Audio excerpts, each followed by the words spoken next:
Hello and welcome back to the Game Room. You know what I love? Video games. You know what I love talking about? Games. And it seems like a lot of people these days who cover games seem to hate them. Or at least the people who play them. Well, that's not me, and that's not the 1,807 of you beautiful people checking out this video here today. We've done it. We've gone past 1,800. We're working on 1,900. Thank you all so much. Especially people last week. I had several comments just saying the nicest things. People saying they don't typically comment. Just want to let you know that really does mean a lot to us smaller content creators. So thank you all, those who took the time. But then again, if you're just watching this video, thank you as well. Now for today, we are taking a look at games that basically fell off a cliff. Now if that sounds interesting to you, let's check it out. There's a lot of games out there, some of which you've never even heard of. That's where I come in. My name's Luke. I've been playing games since the age of 2, and I have no life. This is my game room. Alright, so what do I mean by game fell off a cliff? So this isn't a game that I gave up on per se. Generally, these type of games are ones that don't really have an end point, so you're highly invested into it, and then just almost as if overnight, you just like, you know, a switch flips and you're done with it. So I got quite a few games to talk about here, so let's jump into it.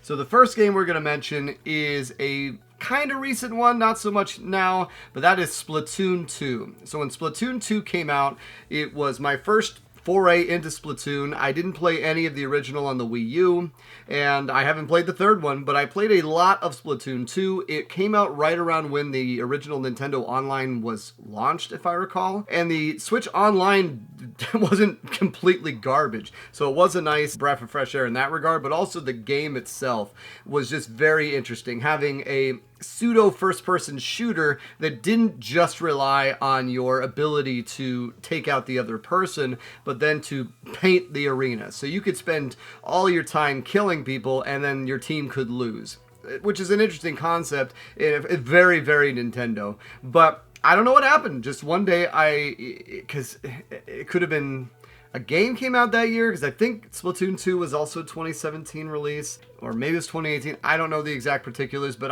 one day I just stopped playing it and never picked it up again.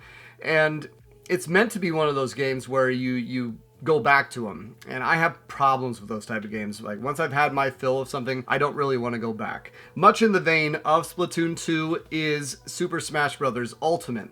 Now, this is a stupid steel case, doesn't even have the name on the spine. That's why I hate steel cases. I don't even buy special editions or collector's editions anymore, but it had the cool collector's edition controller that came with Smash. Anyways, Smash Bros. Ultimate, same kind of thing. I picked it up, really enjoyed it, but I just don't have the friends group I did when I was when I was 19, 20, 22 years old. And then the online for Smash Brothers is not that great, because either you're going to get into lobbies with people that are complete trash, or that will just destroy you. Then you have to worry about the lag. It's not so bad in a shooter where when you die you can come back immediately like Splatoon, but in Smash Brothers, because it's so finite, the little open windows, and if you're off by a second, it just ruins the experience. And if I recall, the default matches online are all timed based, which I like stock based matches, but I was playing it a lot. I remember we had some online things with some other YouTube friends of mine, and then it just stopped and it never came back after that, which is a shame. I did have fun playing Smash. It's always one of those things where I want to play Smash more, because I used to be very good at it, but it's hard to find people to play it with, especially if you are of a certain caliber. If you just destroy your friends, they're not going to want to play. And then if you're playing with people that are so much better than you, you're not going to want to play either. Anyways, I digress. Alright, this next one is kind of emblematic of an entire style of game. So it's not necessarily this game I'm going to show you, though it is one that I have given up on, but that is the Telltale games, and this is Game of Thrones. But really, I'm talking about the Telltale games style in general. I was super invested. I got all of the Walking Dead seasons 1 and 2. I got Wolf Among Us. I got the first edition of Tales of the Borderland, first few episodes of Game of Thrones when they came out, and then I just stopped. I don't know, because they came out, they had so many coming out. They had a Minecraft one, the Borderlands one. They're still making them, as far as I know. I know they have one for The Expanse. Supposedly, there was a season 3 of The Walking Dead, and I think they're making a Wolf Among Us 2. It's just, they got over proliferated, and the format of having to wait so long to get essentially what would total up to be maybe a 2-3 hour game just wasn't worth it anymore. It was very novel in 2012, I want to say, or 2010 when it first occurred, but then come around 2015-16, I'm like, okay, I just want the full experience right now. I am over it, as well as they, you know, kind of the franchises they were moving in weren't as interesting. The real Walking Dead series, the television show started being less interesting, and it just, everything kind of fell off a cliff. All right, this is one that is a very, very good single-player game, but once you beat the single-player game, you unlocked something that I wasn't aware was in Resident Evil 3. But Resident Evil 4, you unlock this mode called the Mercenaries, and the Mercenaries is a very fun arcade-style point collection, like point score-based thing, where you start off as one of the, so you're not just playing as Leon, you can play as Ada, Leon, the Hauser, I think his name is, a few other characters, and then you have to go through different areas and just rack up points by killing people, and eventually harder enemies come and you can get more for killing like the chainsaw guys, and it's just, or you have a chainsaw guy chasing you the whole time and you're constantly running from them, and it's just a lot of fun. It's really, really addictive until it wasn't. And I, like with all of these, it's just, I don't know why it fell off a cliff. For this one, I think it was more, I had gotten the highest scores, I unlocked everything, I got a really good score, and it's hard to motivate yourself playing these unless you're going against competition, because I don't know about you guys, but if I get 5 million on something, I don't really have the chutzpah to go and be like, all right, let's do it again and get 6 million. Unless, like when I did on Simpsons Hit and Run, or Simpsons Road Rage rather, when I was doing it with my dad, where I got 20,000, he got 25,000, I got 30, he got 31, I got 40, he got 44. So there was that constant egging on. But if you're just playing it to play it, going for that high score can only last so long for myself. Now, this was a game that stormed the world. It started as a mobile game. It was everywhere. They even had it, like tie-ins on stuff like World of Warcraft and other things of that nature. And that was Plants vs. Zombies. So I don't even think this was really the version I played the most, because I do remember playing it on friends' phones. Probably another game I bothered people to play. But when I got this, I enjoyed playing it, but not only I enjoyed playing it, Jen enjoyed playing it. And the whole there's a zombie on your lawn. She used to say it as, there's a zombie in your laundry. And we always had a joke of, we should make a video where you're doing that. Ha ha ha, we'll dress you up as a sunflower. Never did it. Maybe we will someday. But it's a fun game. It's kind of it's a tower defense game, but it's a tower defense game that is much more, in my opinion, smartly designed than other tower defenses, because it doesn't wear its welcome out. Essentially, you have a row of stuff on one side, and the zombies come from the other side, and then you put plants on those rows to defend against the different zombies. And usually they can only hit the zombies in front of them. If you guys know the NES game Back to the Future, imagine being in the malt shop, but instead of fighting off bullies with malts, you're using different plants that will then work by themselves. And it's just a very fun experience. There's totally different ways you can do it. I used to like using the peanuts as frontline defenders, and then having everything behind them, and then slowly watching as the peanuts got eaten. But it eventually just, like all these things, they have a shelf life, and I have a hard time playing these endless games over and over again. I think when Garden Warfare came out, and I wasn't interested in it, and then when Plants vs. Zombies 2 came out, I was super interested I was super interested in it until I found out what they did. Like, I think they microtransactioned it up the wazoo, and then I just, nope, no more. And I still like the concept. I love the song, but that's about as far as I go with that series anymore. Now, speaking of World of Warcraft, I have told you guys how I played vanilla, but I also played Burning Crusade, and I also played some of the other the expansions, which kind of are their own separate games. So one of the expansions that fell off a cliff for me was Cataclysm. So Cataclysm was after I had quit WoW. I basically missed all of Wrath of the Lich King, and I started Cataclysm, and I managed to get Jen to play with me. which was really cool. So this was when they had Recruit a Friend. So we got a special 2-person mount that both of us could use at low level, and then we could summon each other. And so I leveled so many characters, because you had triple experience this way too, and you could summon someone to you and vice versa. So I used her as a fast summon, we would play together. She had a hunter named Tin Dinosaur, I was dual boxing, going through the old Wrath content. I played my main 3 characters, my rogue, my shaman, and my paladin from Burning Crusade, got them up to 85, got them epicked out in mere weeks when I remembered how it took me months or not at all when I used to play. And I was just thoroughly in the ecosystem. I even started raiding Dragon Soul, where I beat Dragon Soul on normal, and then I did the first encounter on heroic. This is before they had mythic, and then it just all stopped. I don't know what happened. I think it was just it hit me that part where I said I was able to get all the gear I'd ever want in a week when it took me 9 months.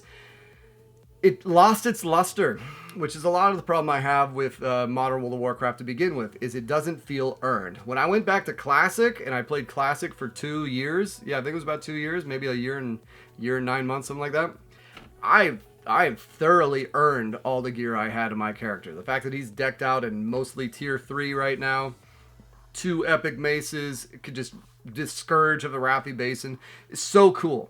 Versus if I get all these epics on a character in Cataclysm, like, whoa, I'm going to go to the PvP area and just get owned by other people who have arena gear or who have just as much gear as I do. It's not as much fun. Same thing happened for me with World of Warcraft Legion. Even sooner on Legion. That's funny, even sooner on Legion. So I played Cata for 3 months. I played Legion for 1 month. I waited until Emerald Nightmare came out. I went into it. I rated it as a pug with a couple of guilds twice. And then I stopped. I just stopped. I don't know if that's when Overwatch came out, maybe. But it just, same thing. And then the artifact power, the legendaries, everything kind of bogged me down. And like, yeah. And I haven't played it since. Legion was the last time. I skipped BFA, Shadowlands. I mean, obviously I played Classic. Anyways, that is another one that fell off the cliff. So here is a interesting one. Once again, kind of like the Telltale games, this goes in line with the series.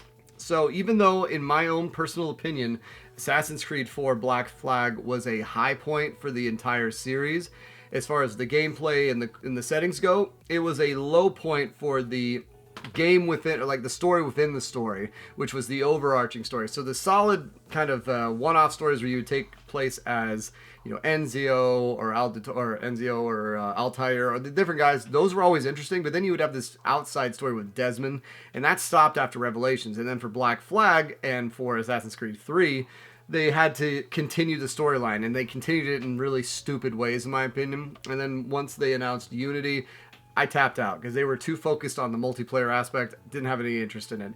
After Unity was, what was the next one after Unity? I can't remember. It was the one where you played as 2 different people. But the funny thing is that even though I wasn't interested in playing it, I still got suckered in by some of the games. So I was very much interested in playing Origins, but I got on the Xbox One and I just didn't want to play the Xbox One. And then I wanted to play Odyssey, but I kind of wanted to play Origins before I played Odyssey. And then a little later recently I picked up Valhalla, but I haven't played any of these damn things. Now Mirage came out, which kind of brought it back to what the older games were like. It's one of those things where it's funny that even though my interest in the series fell off, I haven't played it in, God, almost a decade now. I still keep buying the games because I'm a fool. Speaking of being a fool, I don't know if you guys are old enough to remember back when Facebook was in its infancy, when they started to come out with these games built into the browsers. One of the ones made by Zynga was a little game called Farmville. And yes, I was, for some stupid reason, really enraptured in Farmville when it first came out. I never paid any money. Let me preface that. I never paid any money for it, but I did go in there. I was building my farm. I was getting stuff set up. And it just all of a sudden stopped getting fun almost overnight. I mean, part of the reason was because I started playing another one of these stupid games on Facebook, which I think was called Restaurant City, and it felt like Farmville, but it was a lot more interactive. You can make food, and that's another one that I was super invested in, and I got even more crazy with that game. Still, never paid money. I never did any real money transactions for any of this stuff. But that one fell off a cliff as well, and I don't even know if you can play that anymore. I was trying to remember. I don't even know if that's the right one. I think it was, but it's been so long. All right. Now, here's one that was for a series that I just absolutely loved. I was not a huge fan of Rock Band, but I loved Guitar Hero. I had played Guitar Hero 1 in college. 2 is when I finally bought it. 3 I bought for, I want to say, the Xbox 360. I got World Tour, which is 4. I didn't get any of the random iterations like Aerosmith or Metallica or things of that nature. But when the last one that came out that I could really remember was Guitar Hero 5, I got this as a Christmas gift, I want to say, and I was going through it as normal, playing through it. But I think part of the problem was it didn't have the same interface as World Tour where you could set up set lists. So the nice thing about World Tour is you could set a set of 6 songs and then just play them all back to back to back to back to back. And it was nice because you could say, especially when me and my older brother would play, no one wanted to be the bass guitar or the rhythm guitar. You always wanted to be the lead guitar. And so like, all right, we'll set up a set list. You'll play lead and then we'll switch on the next set list. Well, Guitar Hero 5 went back to the normal one where you play one song, and that was it. And I just, even though I was enjoying it, I just stopped playing it. I just stopped playing it cold turkey and didn't download any of the, I mean, that's the other thing about the Guitar Hero is you started getting into the download songs. So even if you had the game, there was a lot of music for it that you wouldn't even have. And I just never went back to it. When Guitar Hero Live came out a few years ago, I avoided it, thank God. By then I was obsessed with Beat Saber, so that's my rhythm game now. But the next one we're going to talk about was a game that I finally unlocked the key to get my older brother back into games with this game. My younger brother also loved this game, and unfortunately for myself, I just naturally stopped caring about it, but I had to still play it because everyone around me still was obsessed with it, and that was Left 4 Dead 2. Now, Left 4 Dead 1 was fun, but I didn't have Left 4 Dead 1 when it was very current. It was not nearly the game that when Left 4 Dead 2 came out, Left 4 Dead 2 really improved everything.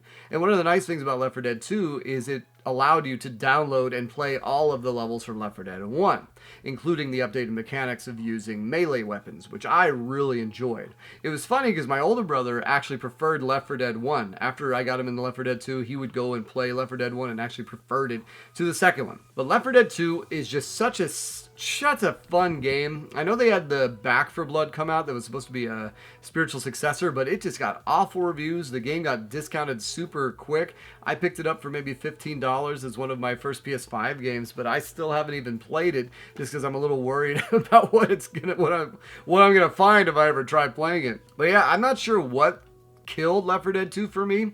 It might have just been the repetition. There's only 5 real stages.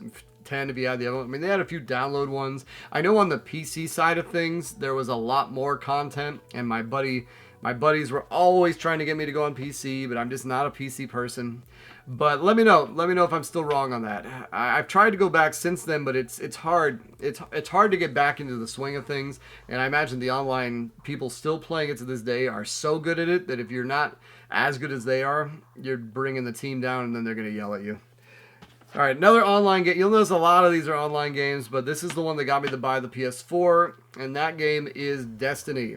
So Destiny was the first game that used MMO type mechanics other than WoW that I did get heavily invested in. So I played it at launch back when Peter Dinklage was the voice of Ghost before they replaced him, and I got all the way to max level. I was playing with my neighbor Ryan and my buddy Sean. That was our 3-person strike team.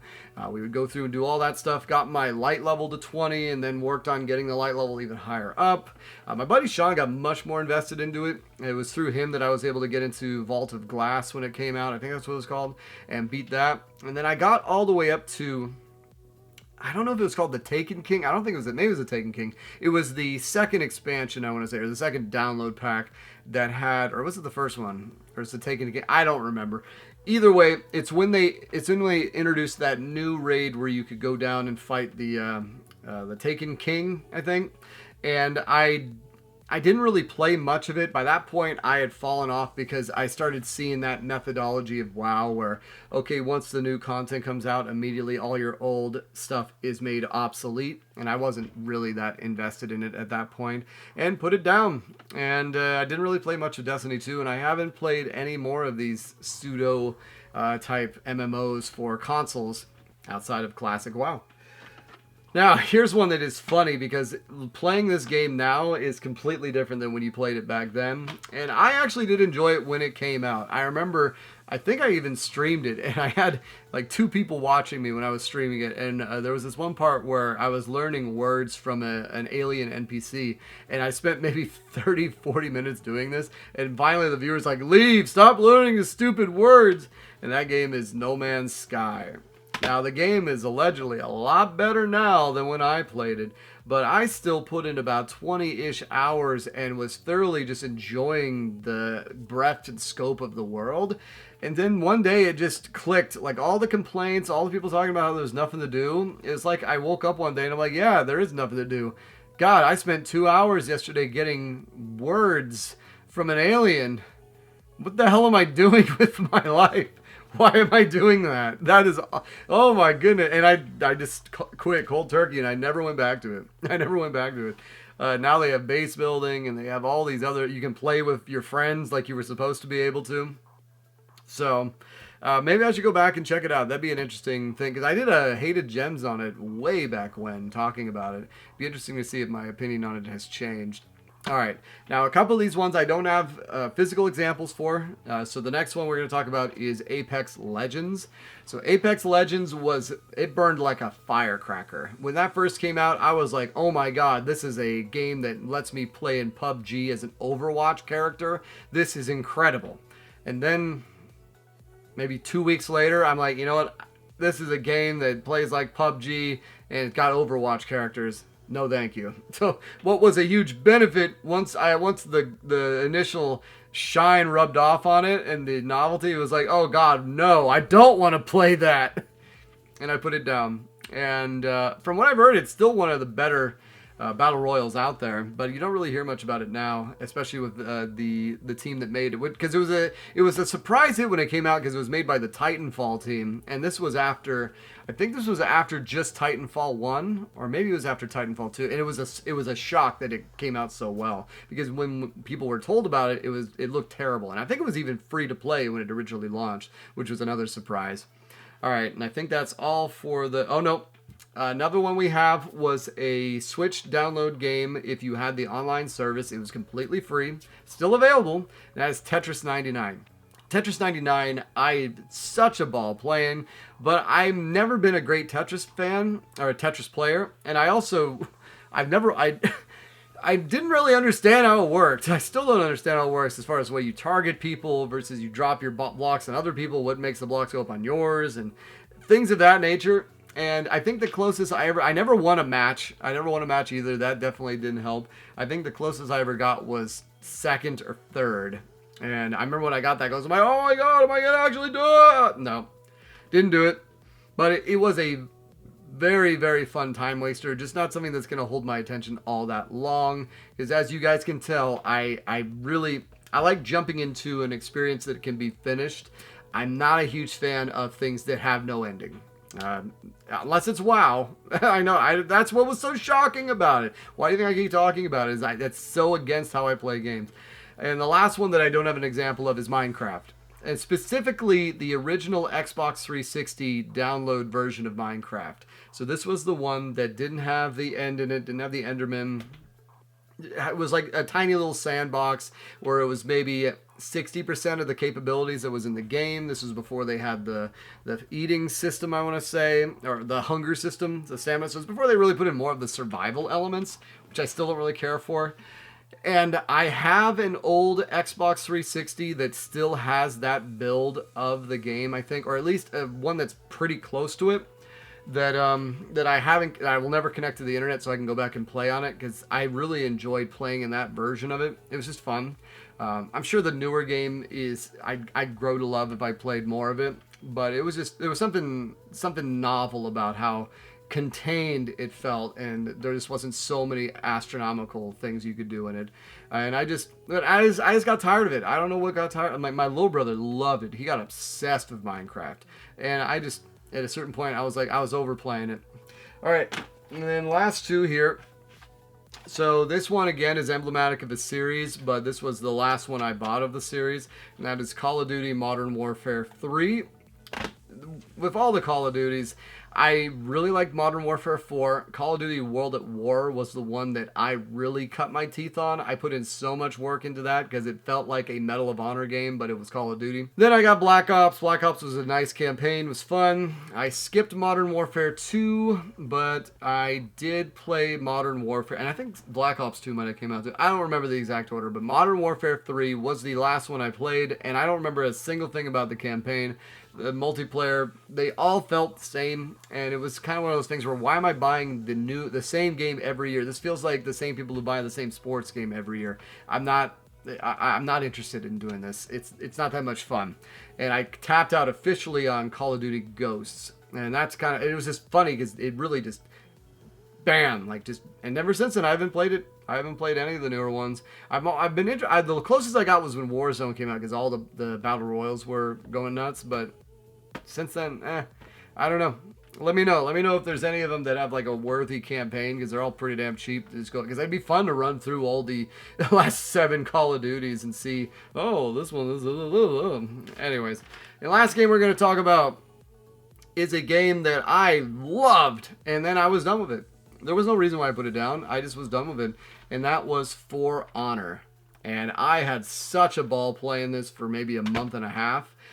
And it's funny, my buddy Rewind used to always give me grief for this. He's like, oh, so you stopped playing it? Oh, why would you recommend it? Obviously, it's not worth playing. I'm like, yeah, but I played it for like probably 40 hours or longer that month I was playing it. Had a great time. Best part was pushing fools off of cliffs or into spikes, which I loved because it took all the skill out of the game and just allowed me to grief people nonstop.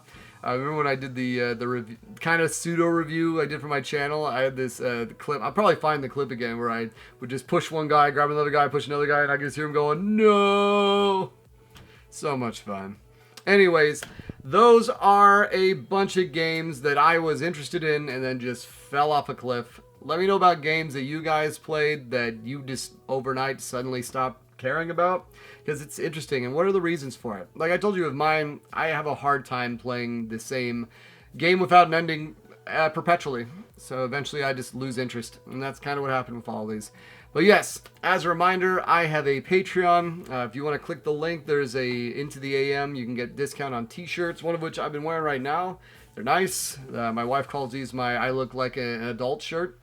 And just thank you guys again. I can't say it enough. Like I started a new job last week, so especially some of the kind comments on a week that was very difficult for myself were really, really nice to hear. And just kind of, you know, it's been a struggle to figure out how to keep these going while I'm learning the new position. So just thank you guys for that. It really does mean the world to me. I can't believe it once again. I don't know if we'll get the 2,000 this year. If we don't, I really don't care. It has been such a ball doing these videos, meeting all the new subscribers, new viewers, commenting and all that. And hey, here's to more. All right? It's been so nice getting a hold of you. Take care.